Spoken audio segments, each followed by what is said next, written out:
बहुत समय पहले की बात है। एक गांव में राधा नाम की एक औरत रहती थी। राधा बहुत ही समझदार थी। उसके पास एक भेड़ थी, भेड़ जो दूध देती। राधा उसमें से कुछ दूध बचा लेती। उस दूध से वो दही जमाती, दही से मक्खन निकाल लेती। छाछ तो वो पी लेती, लेकिन मक्खन से घी निकाल लेती।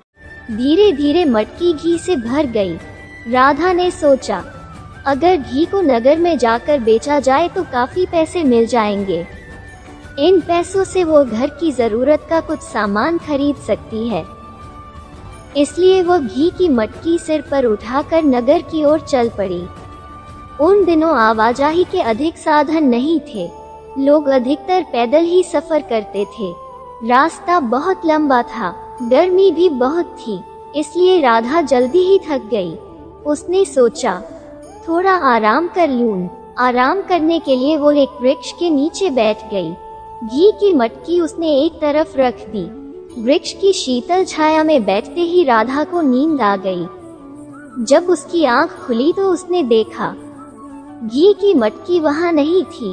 उसने घबराकर इधर उधर देखा। उसे थोड़ी दूर पर ही एक औरत अपने सिर पर मटकी लिए जाती दिखाई दी। वो उस औरत के पीछे भागी। उस औरत के पास पहुंच राधा ने अपनी मटकी झट पहचान ली। राधा ने उस औरत से अपनी घी मटकी मांगी।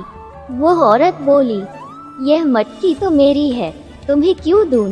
राधा ने बहुत विनती की, परंतु उस औरत पर कुछ असर न हुआ। उसने राधा की एक न सुनी।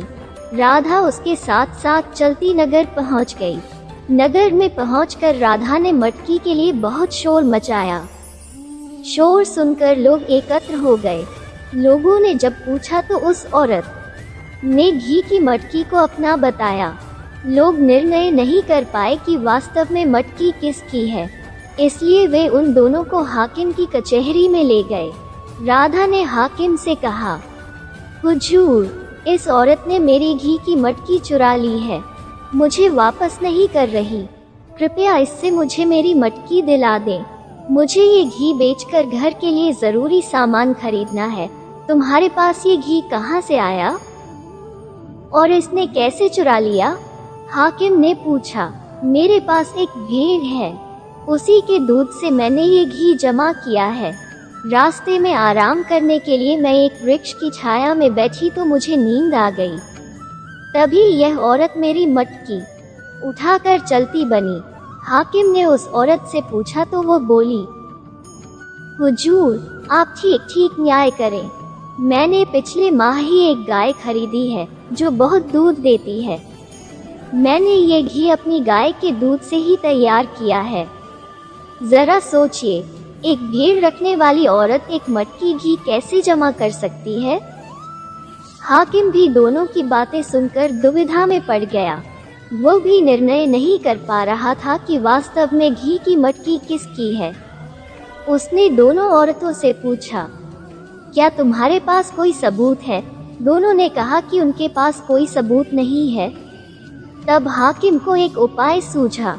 उसने दोनों औरतों से कहा, वर्षा के पानी से कचहरी के सामने जो कीचड़ जमा हो गया है, उसमें मेरे बेटे का एक जूता रह गया है। तुम पहले वो जूता निकाल कर लाओ, फिर मैं फैसला करूंगा। राधा और वो औरत कीचड़ में घुसकर जूता ढूंढने लगी। वे बहुत देर तक कीचड़ में हाथ पांव मारती रहीं, परंतु उन्हें जूता नहीं मिला। तब हाकिम ने उन्हें वापस आ जाने को कहा। दोनों कीचड़ में लथपथ हो गई थी। हाकिम ने चपरासी से उन्हें एक एक लोटा पानी देने को कहा, ताकि वे हाथ पांव धोकर कचहरी में हाजिर हो सके। दोनों को एक एक लोटा पानी दे दिया गया।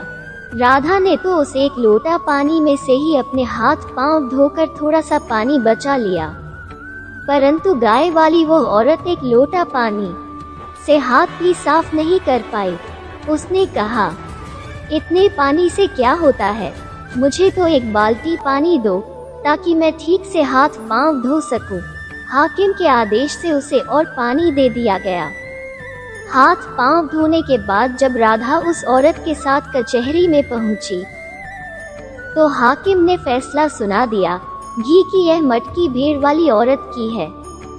गाय वाली औरत जबरन इस पर अपना अधिकार जमा रही है। सब लोग हाकिम के न्याय से बहुत खुश हुए, क्योंकि उन्होंने स्वयं देख लिया था कि भेड़ वाली औरत ने कितने संयम से सिर्फ एक लोटा पानी से ही हाथ पांव धो लिए थे। गाय वाली औरत में संयम नाम मात्र को भी नहीं था। वो भला घी कैसे जमा कर सकती थी।